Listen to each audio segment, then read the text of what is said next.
So thank you guys for coming. My name is Sigurpáll. I have a black belt in Judo, and I started in Judo before going into Jiu-jitsu. And a lot of my game kind of came out from that kind of mixing my Jiu-jitsu and Judo together. Yeah, like I said, thank you for coming. I know it's always hard to kind of go into takedowns in these camps when you're like putting your body through so much stress and you're like last thing that you want to do is some takedowns.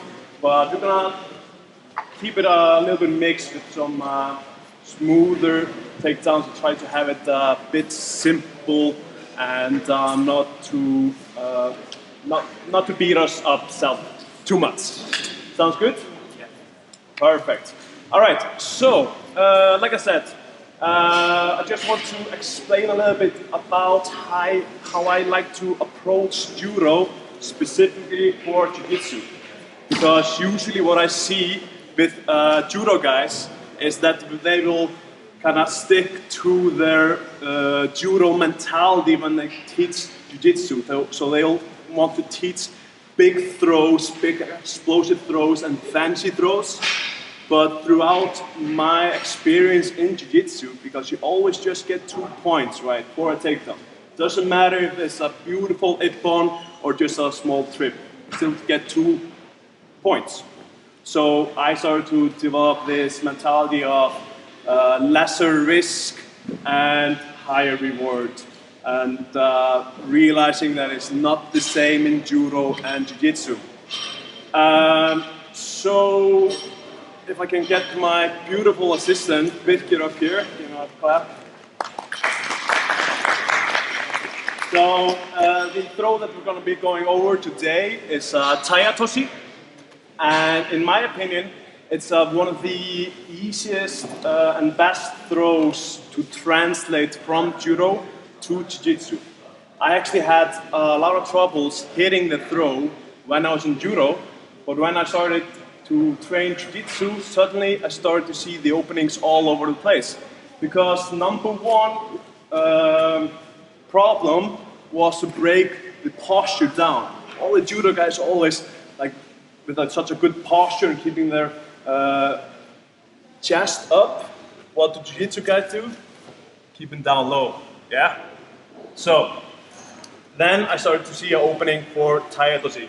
And Tai Otoshi is basically, I'm going to be teaching with collar grip. So we're going to grab the collar, keeping the thumb out here, grab the collar, and I grab the sleeve. My uke is going to grab basically mirrored grips. So it's going to grab my collar here, and it's going to grab my sleeve right here, just to make things easy. All right, so keeping our base low, I'm gonna step in with the leading foot in between his leg. So I step in, and now the following leg is gonna take a nice wide back step to the side over here. So here, I step in to the side, and the first leg goes far out. This is not a hip throw, it's a trip with my foot. So I'm stepping in, far out, and over here. So you can see my foot is in front of his shin. I don't want to be standing over here to do a hip throw, then I would be standing way closer. I want a nice wide space, shooting my leg underneath his base. One of the biggest problems is if he was standing up, I would do it like this. But because he's leaning forward, I'm stepping behind him and pushing him down. All right, let's come a bit closer. So, the hands, what are they doing? They're basically steering him down, putting all of his weight into this leg over here, the leg that I'm going to be tripping. So if you just focus on the hands right now, stepping in, I'm lifting just a little bit, just to give myself some space. So when I get space, I step behind. My elbow is going to go into his armpit. So here, on the armpit, pushing. So when I hold this and I push, I pull this close to me and can basically almost make it fall just by pulling and pushing. All right? So I go in. So we're in this position. Keep my leg far out, pulling and pushing. How do we finish it? We have two ways. What most people probably gonna find more comfortable, just gonna roll with it. So just go here and we roll. We can make this nice and smooth, especially if my partner is as soft as he can. So for his own sake, he wants to be soft. I'm guessing most people have not done a lot of judo before, so you want to be as soft as you can, so when you fall, you're not going to be stiff and hurt yourself. All right? So again, keeping my hands here, step between, step out on the other side. And if I want to do a more powerful one, I'm going to pop my leg. And you see how my leg is turning this way. So I like to call this the running man. I should be kind of, running away. If I'm standing like this is no power in it. As soon as I'm here, I'm gonna shoot it upwards. So I pull and I can pop him out. There's a lot more power in it, but it's kind of easier just to roll with it. All right? So one last time. Lift up. Same time I step in, out, here, and roll it. All right? Any questions before we start? Let's just try it out. 1, 2, 3.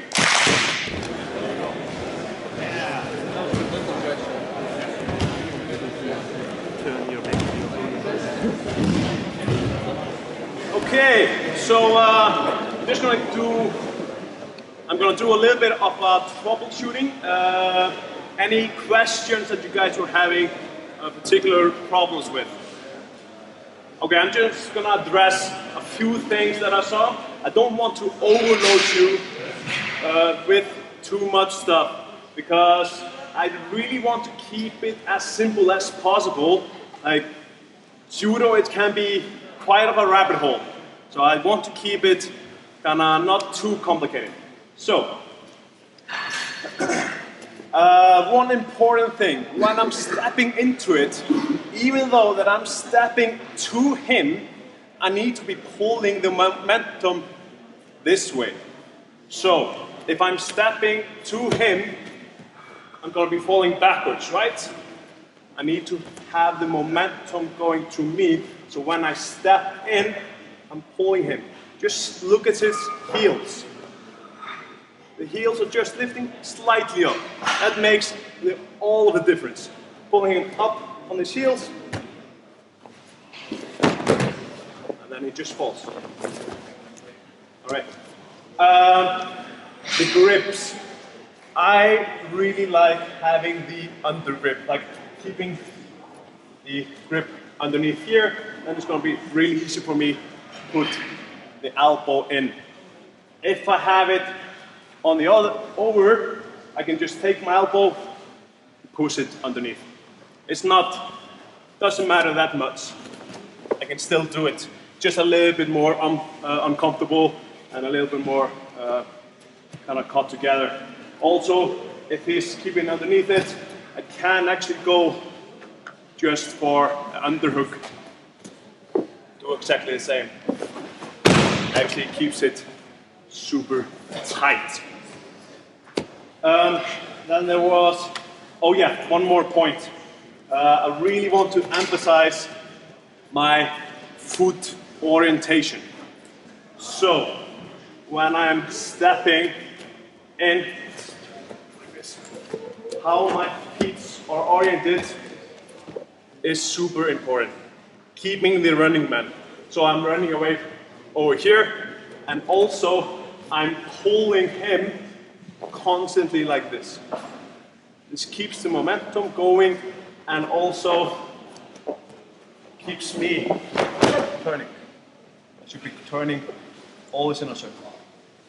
Yeah? You guys have any questions before we try it one more time?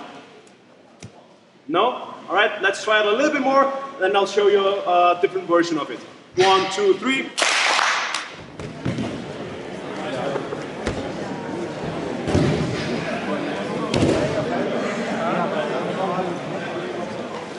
Alright, so it was looking a lot better now. This is very nice. So I would like to look at least one more situation where we are having the opening for the Tai Otoshi, and that is because a lot of judo throws involve getting your hips close to each other. So you know all these hip throws that you see, super fancy ones that you throw over? You don't see them that much in jiu-jitsu because if we're standing like this, the distance between our hips is so much. And what we just did was closing the distance by stepping to the side. So I swung my hips to him. Okay, but there's another position that we often have, especially like with kind of stiff people, that when you're holding same grips, sometimes he'll even hold my opposite collar. We start to go kind of mirroring each other. So we're here. He's holding my grip, I have my collar, I'm holding his collar. So now you can see the hips are much closer than they were over here, right? So standing like this. First thing I need to do, well, I don't necessarily need to do it, but I really prefer getting his hand away. It's not always just like pulling once, but I want to keep it tense. I kind of want to feel like he doesn't have control over me while I have control over him. All right, so without going into too much about the breaking the grips, I'm just gonna pull it down. I'm gonna have it loose. Right, so we can start from this position right here. Keeping our feet kinda in a straight line. The entry into it, if you imagine your feet kind of like a pendulum. So I'm gonna kick my foot in. So we're just standing here, my foot that is further away is gonna step where my inner foot is. I'm just gonna kick it in. Boom. So, here. All right. The good thing about this one is super quick to get into it. And it's hard to predict it unless you know it. The bad thing about it is I'm not getting this big rotation into it and the power. So, for this one, we're gonna have to roll into it just to get a little bit of power in. And I can even drop myself a bit lower. So I can drop my knee really close to the ground, and sometimes I'll just sacrifice myself all the way into it. So when I'm getting into it here, I'm gonna go much lower. I can see his head is already almost below his butt. Then I know he has a bad posture, right? And then I'm just gonna roll into it.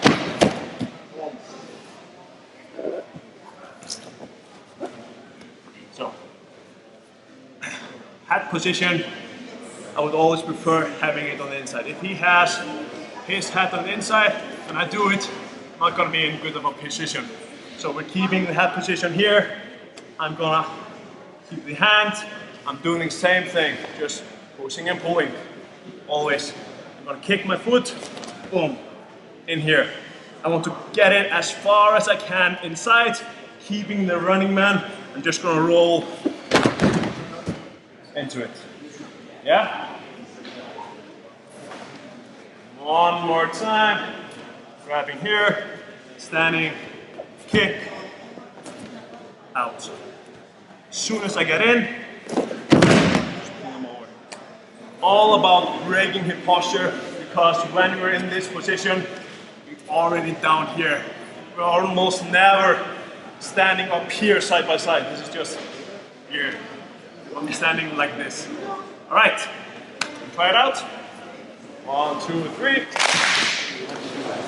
Okay, so any questions at this point?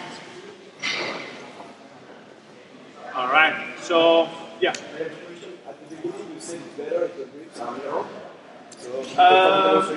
No, it's not better if it's not necessarily better if they are mirrored, but I just want him to have some kind of grips. And if he has mirrored grips, it's a neutral position. So this is kind of just a nice grip setting to start with. They don't need to be like this. I can have, you know, the underhook. Some people have it overhook. Some people grab it over here. Some people grab it here. There's so many variations of it. This is just the way I like to do it. And to have them mirrored, this is like the most basic grips you can have it in. And does it work if he's grabbing with his right hand and you are grabbing with the right hand? Like if it's not your own? Are you talking about if you're having the same grips? Yes, it does work. It's just a little bit harder to get the angle because I'm going to be turning away from him. Because he has control of my upper body, it's harder for me to step away from him. So what I really want is to get this collar grip off me. As soon as I get it off, then I can go in. Yeah, good question.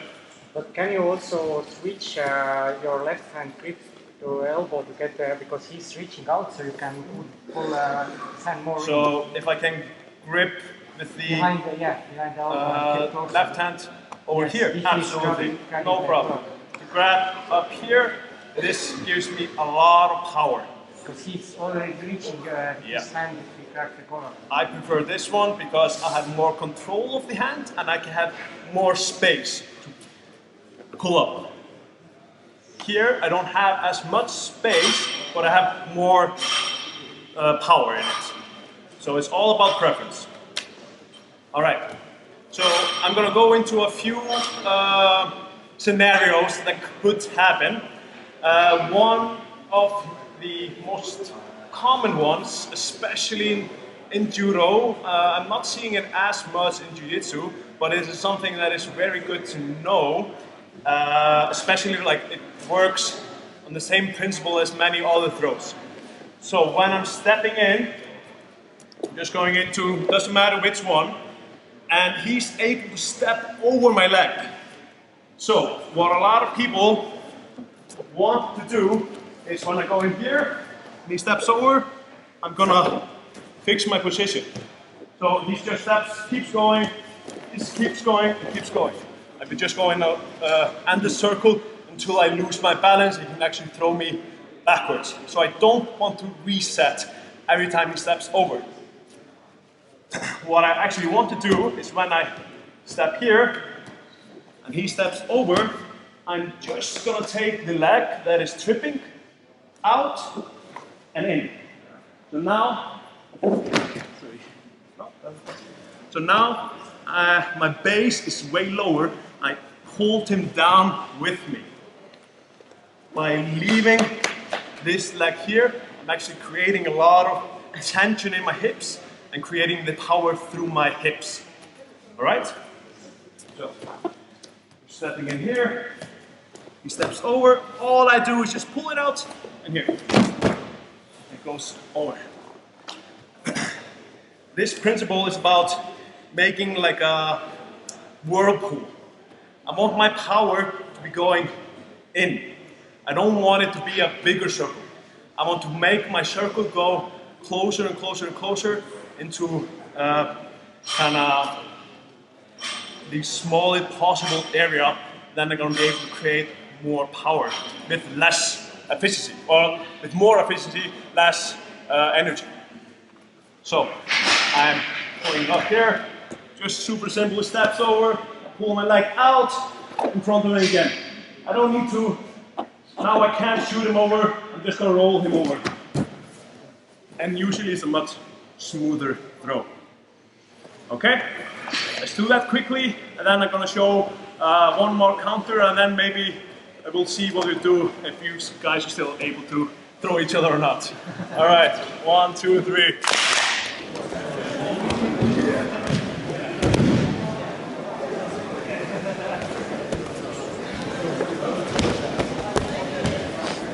Okay, so I am going to show just one more counter, and then after that we're gonna just have some free drills. So the people who are kind of at their limits, they can just keep it at that, and the people who want to learn more, they can have a little bit more detailed instructions if you want. So the last thing we want to look at is if he pulls, starts posturing up. So, doesn't matter which one we're going into. I'm gonna step in here, and he's going to push up. So here he can go and grab around my hip and throw me behind him, right? So, especially if you have done this throw before, people start being more keen about this. If they haven't been, they usually tend to keep their posture low. So when I go in, he postures up. So when he starts posturing up, I'm going to pull my leg out just behind him. So going in here, as soon as I feel him going up, pull out behind. And it's very important that when I step behind him, I'm gonna pull my shoulder towards him. So it's like Neo, really. Like if I'm being shot around here, I'm gonna go around. All right? So I'm going in, boom, he steps up. There's also a pick up there. So if you are some keen wrestlers, what I could do as well is to come here and pick him up and throw him behind, do a suplex or something cool like that. But for today, I'm just gonna trip. So I'll go in here, and just trip him. Pull in, get in position. Really simple, but I want to make sure that my leg, when I go behind, so he goes up, it's going behind both legs. I don't want to go just around here. I want to go really the same position where this leg is, just on the other side. And now I'm just gonna step down and pulling over it. Here. Yeah. And he is doing most of the work because he is pushing up. I'm just directing his power backwards. I'm not gonna pull him up. So the uke has to be kinda working with you.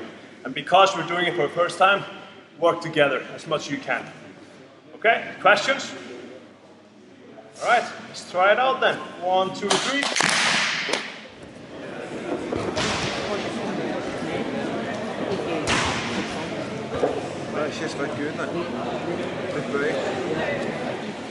All right, so any questions about kinda any of the steps that we were going over?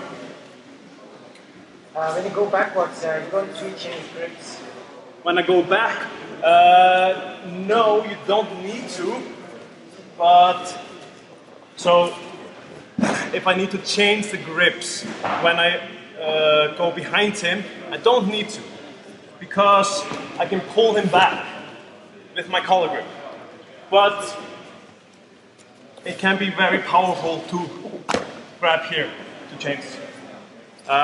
Really depends on the situation, on his posture, and of the space that we have here, and just preference really. So yeah, you don't have to change it, but you can for sure do it. Good question. Any more? Yeah. At what point do you start leaning back and forward? At what point do I start leaning back? You start leaning back. I put the leg, so when I go and start leaning backwards is when I put my leg behind him. So, yes, exactly. I want my leg behind him before I start going back. Because as soon as I put the leg down, I can create a lot more power.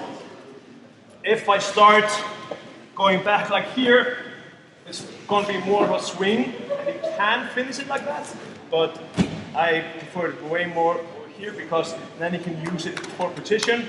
The right hand, the right leg for position, and the left leg to create the power. To like really shoot your hip out to create that power you need in the trip. Any other questions? And you would start to, with your foot, you would go back as soon as you make the drop, even though. If I would go as soon, yes. As soon as I can feel that I don't have his posture broken. Because if I have good grips, if I break him down here, posture up for me, Birgir. He's not able to posture up. If he's here, posture up. I'm going to bring him down. He is stronger than me right now. So I'm either going to take my leg here or I'm going to reset. So as soon as I'm not able to break his posture down, I'm going to back out of this particular throw because I just don't have the hand power to break his entire posture down. Yeah. Any more? Any information for setups? You do something else before? Yeah, setups. So, what I have found very successful is against aggressive players. So people, for example, wrestlers who are going straight in and they're in the gi. So it's always like, you know, this constant battle between wrestling and judo. And currently, wrestling is probably more applicable over all of jiu-jitsu. I'm talking about no gi and gi. But what I have found is that many of the wrestlers, or the people who have like this wrestling style down low here, and when they shoot like constantly moving forward, it opens up for this particular throw. So if he is super aggressive and moving forward, and use it to use that momentum and throw him. So when he is moving, if you do a little bit slower, when he is moving forward, I'm going to step to the side and using his momentum, basically to throw him over my leg. Minimum effort, using his energy forward. So forward thinkers is the setup that I usually use. Or sometimes I'm doing just this typical this cycle where I'm going around, kind of like we're moving around like this, and I can just pick him out. Yeah. Good questions, all of them. Any more? Perfect. All right. So these are the the basic techniques that I wanted to go over and just kind of share my philosophy really about how to approach these kind of throws, because I often think that judo is overlooked and jiu-jitsu is like that people have this idea that it really doesn't work, when in reality there's just not many people who adapt it really well. So now we have not that much longer, but if somebody wants to do some live drilling, so just by having my partner move around and doing the same thing, he doesn't want to be too stiff, but we're going to be moving around, finding the position, and trying to get into it. If you want to try that out, you can go ahead and try it.